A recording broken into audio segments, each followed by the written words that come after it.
নর্থাম্পটনশায়ার বিএনপির উদ্যোগে বিএনপির চেয়ারপারসন ও সাবেক প্রধানমন্ত্রী বেগম খালেদা জিয়ার রুহের মাগফিরাত কামনায় নর্থাম্পটনে দোয়া মাহফিল অনুষ্ঠিত হয়েছে। এতে নেতাকর্মীদের পাশাপাশি সাধারণ মুসল্লিরাও অংশ নেন।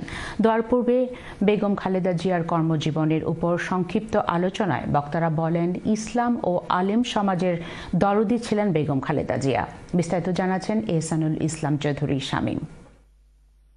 সাবেক তিনবারের প্রধানমন্ত্রী, বাংলাদেশ জাতীয়তাবাদী দল বিএনপির চেয়ারপারসন আপসীর নেত্রী বেগম খালেদা জিয়ার রুহের মাগফিরাত কামনা করে যুক্তরাজ্যের নর্থাম্পটনশায়ার বিএনপির উদ্যোগে বুধবার বাদ জোহর নর্থাম্পটনে আল জামাতুল মুসলিমিন অব বাংলাদেশ মসজিদে এক মিলাদ ও দোয়া মাহফিল অনুষ্ঠিত হয়।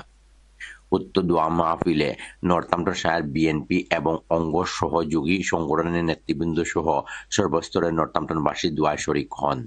আমরা আপনারা গেছে সবর গেছে দোয়া চাইরান থানোর লাগি আল্লাহ তানরে জান্নাতুল ফেরদৌস নসিব করতা। দেশনেত্রী বেগম খালেদা জিয়া আমাদের পাশ থেকে ছেড়ে চলে গিয়েছেন। ওনাকে নিয়ে আমার অনেক স্মৃতি আছে।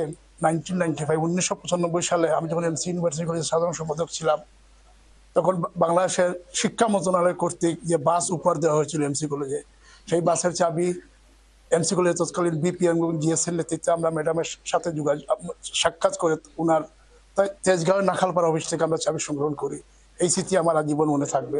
নর্থাম্পটনশায়ার বিএনপির সাবেক সভাপতি হারুন আলীর সভাপতিত্বে ও সাবেক সেক্রেটারি আহাদুর রহমান সুহেলের পরিচালনায় উক্ত দোয়া মাহফিল পূর্ববর্তী শোকসভায় বক্তব্য রাখেন সাবেক সিনিয়র সহসভাপতি হেকিম আলী মনসুর, সাবেক সহসভাপতি শফিক আলী, শাহ মুস্তাক আহমেদ, সাবেক যুগ্ম সম্পাদক ইব্রাহিম আলী, সাবেক অর্থ সম্পাদক আব্দুল কাইম, সাবেক সাংগঠনিক সম্পাদক আকবর আলী, আব্দুল সালাম, সফিউদ্দিন সহ আরো অনেকেই।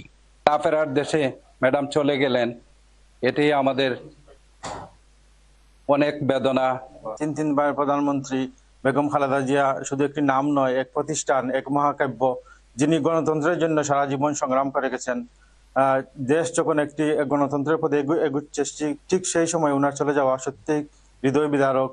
শোকসভা পরবর্তী সদ্য প্রয়াত বেগম খালেদা জিয়ার রুহের মাগফিরাত কামনা করে পবিত্র কুরআন থেকে তেলাওয়াত করেন এম.এ. ফাত্তা চৌধুরী ফয়সল ও দোয়া পরিচালনা করেন আল জামাতুল মুসলিমিন ও বাংলাদেশ মসজিদের ইমাম ও খতিব কারি মাওলানা হাফিজ আবু বকর। উপস্থিত সবাই মহান আল্লাহর নিকট মহমাকে জান্নাতুল ফেরদৌস নসিব করার জন্য দোয়া করেন। Ehsanul Islam Chowdhury Shamim, channel S news, Northampton.